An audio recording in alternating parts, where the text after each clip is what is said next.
Le Seigneur soit avec vous. Et avec votre esprit. Évangile de Jésus-Christ selon saint Marc. Gloire à toi, Seigneur.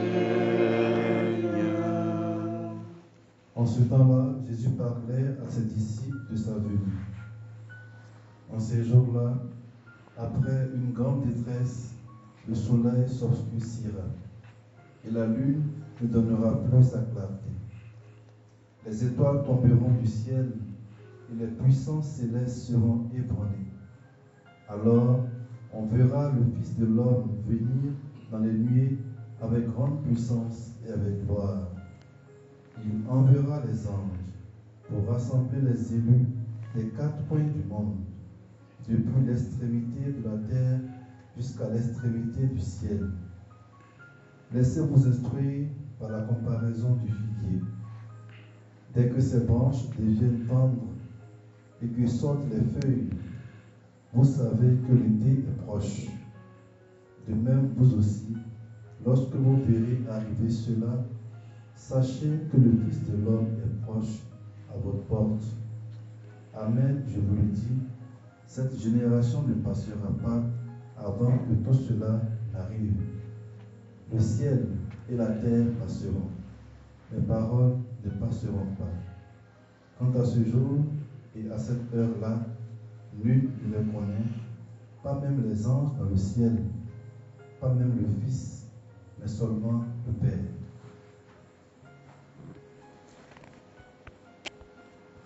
Acclamons la parole de Dieu.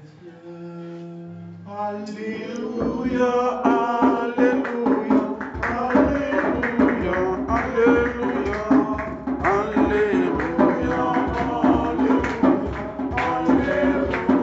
Alléluia, Alléluia, Alléluia,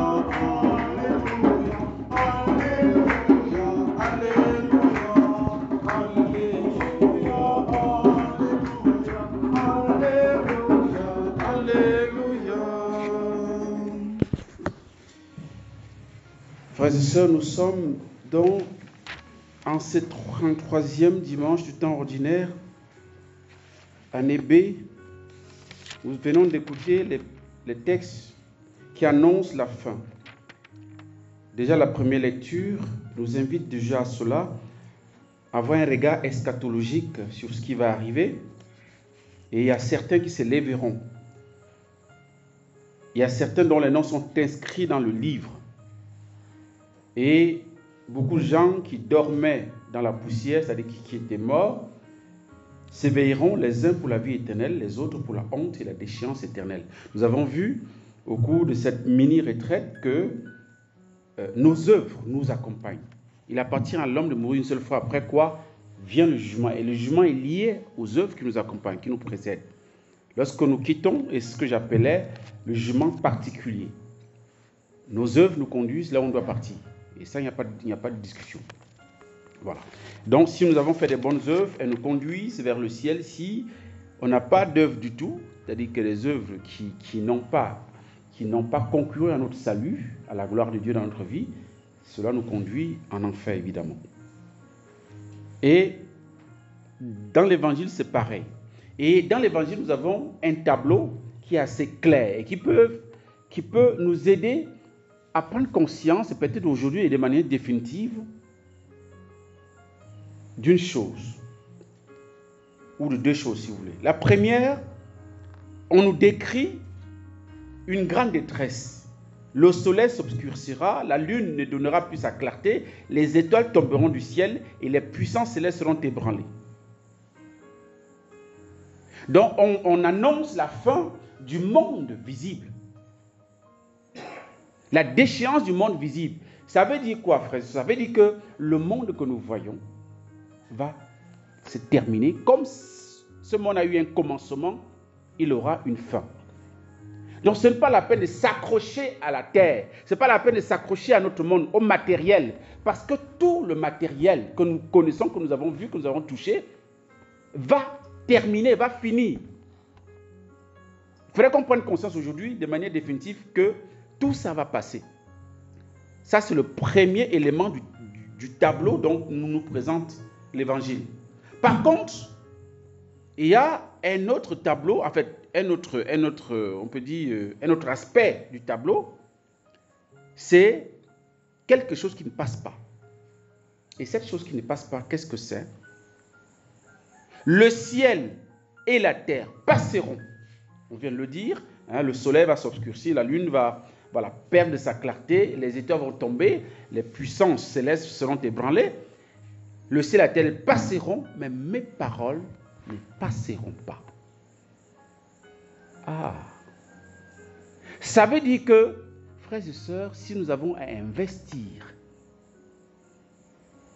des efforts, notre énergie, notre temps, il faut l'investir dans la parole de Dieu.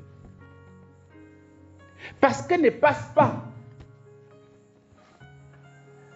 Ce n'est pas la peine de donner, de s'époumoner, de se tuer à la tâche, parce qu'on veut être le plus riche du village. On veut être le plus riche de notre génération. On veut aussi avoir ceci, on veut aussi avoir cela comme tout le monde, et on prend des moyens qui ne sont pas catholiques pour y parvenir, alors que tout ça passera. Ça sert à quoi, comme dit Jésus dans Marc chapitre 8, le verset 36, que sert à l'homme de gagner le monde entier, excusez du peu, le monde entier, s'il perd son âme. Donc, cette année liturgique qui s'achève, et l'Église a toujours présenté pendant ce temps qui s'achève, qui achève l'année liturgique, les paroles du Christ, les prédications du Christ qui concernent la fin du monde. Pour nous rappeler l'essentiel. L'essentiel n'est pas dans le bien matériel, n'est pas dans ce monde que nous voyons, dans lequel nous sommes. Si ce monde matériel, tout ça passera. L'essentiel, c'est de s'accrocher à la parole de Dieu qui, elle, ne sait pas mentir, qui, elle, nous dit la vérité, qui, elle, nous montre le chemin de vie. Vous vous souvenez que dans Jean chapitre 6, lorsque Jésus parle de son corps qu'il faut manger et de son sang qu'il faut boire pour avoir la vie éternelle, il a perdu tous ses disciples. Parce que les gens ont dit, mais qui peut entendre ces paroles-là? C'est trop dur. Comment ce gars-là se permet de donner sa chair à manger et son sang à boire? Il a un problème, il a débloqué. Et les gens sont tous partis. Il restait juste les 12. Et Jésus a dit aux 12, mais si vous pensez que vous pouvez aussi partir, vous avez la liberté de partir, les amis. Et Pierre a dit, Seigneur, à qui irions-nous? Tu as les paroles de la vie éternelle.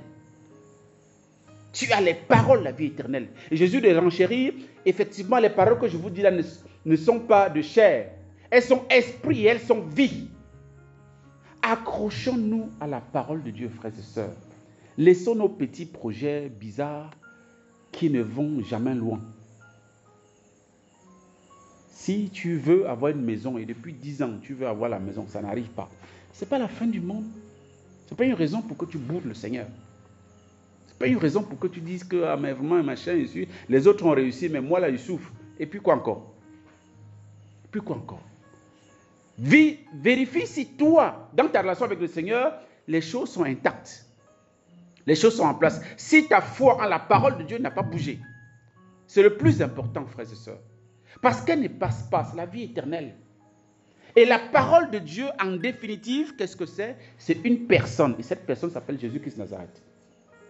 Dans Jean chapitre 1, verset 1, il est dit, au commencement était la parole, au commencement était le Verbe était avec Dieu, le Verbe était Dieu.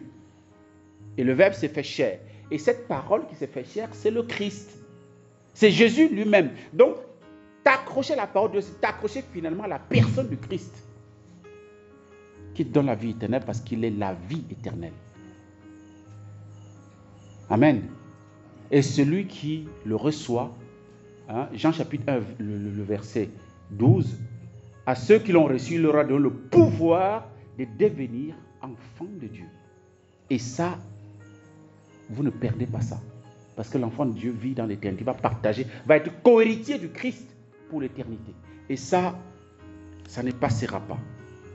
C'est pourquoi nous devons nous réjouir d'avoir la foi. Nous devons nous réjouir parce que c'est notre trésor. Elle est fondée sur la parole de Dieu et c'est notre salut. Voilà, que le bien matériel, que nous l'ayons, que nous ne l'ayons pas, j'ai envie de dire, on s'en fout, c'est secondaire. C'est de second ordre. L'essentiel, est-ce que j'appartiens à Dieu? Est-ce que ma vie en Dieu, est-ce que ma foi en Dieu est intacte? Est-ce qu'elle ne souffre pas de rupture? Donc travaillons à cela pour que aujourd'hui, comme demain, au sein de l'épreuve comme au sein de la joie, au sein des troubles, même si le monde s'obscurcit, même si le monde s'écroule autour de nous, gardons les yeux fixés sur le Christ. Et le regard fixé sur le Christ, c'est le regard de la foi. Que rien ne nous amène à perdre notre foi, qui est notre intimité avec le Seigneur. Amen.